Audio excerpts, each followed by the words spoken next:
The wire was fastened to a backpack to be worn by the intrepid Li Junying, who would be lofted in the air without the plane having to land. Once snatched off the ground, Li was to be reeled in like a fish by Downey and Fecteau. The cat pilots would speed back to safety and debriefing in Japan. As the plane approached Sandow Gully, the men could make out Li's ground signal for the go-ahead, a triangle of small fires. But it was not Li Junying lying on the snow-packed ground. He was in the custody of Chinese public security officers, and there would be no pickup without landing. As the C-47 coasted in on the third pass to drop the hook, guns opened fire from both sides of the ravine. The plane careened down to the hard earth, crashing into a bank of trees. The two cat pilots were dead on impact, but Downey and Fecteau survived the crash. A grainy photograph captures the moment when two CIA spies were caught red-handed, hands behind their backs, in the winter wilderness of Red China, day one of the longest-known imprisonment of American intelligence officers by a foreign government. It would take over 2 decades before Downey was able to walk back to freedom across Lo Wu Bridge into Hong Kong, where the Third Force Project had begun. Hero with 1,000 Faces.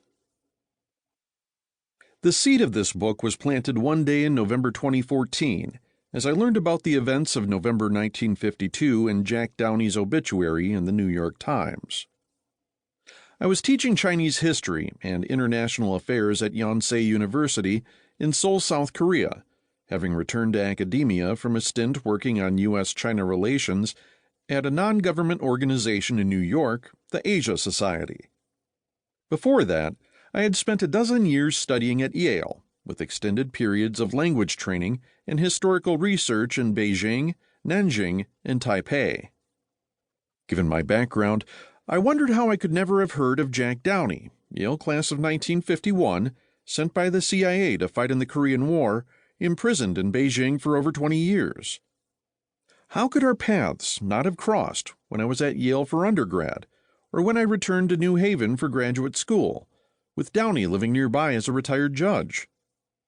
Why wasn't his story, which intersected with so many pivotal events in U.S.-China relations in the early Cold War, better known, and could it serve as the basis for a book?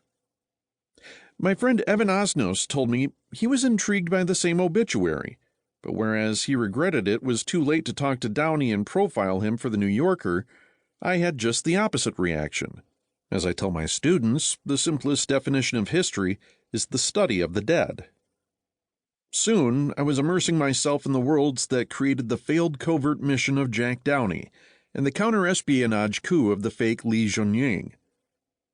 I read widely and scoured for sources on U.S.-China relations in the early Cold War, the overheated debates over China policy, and profound reflections on America's place in the post-war order, the murky history of intelligence and rocky rise of the CIA, the role of counter-revolutionary subversion in U.S. foreign policy and perceived threat of subversion at home.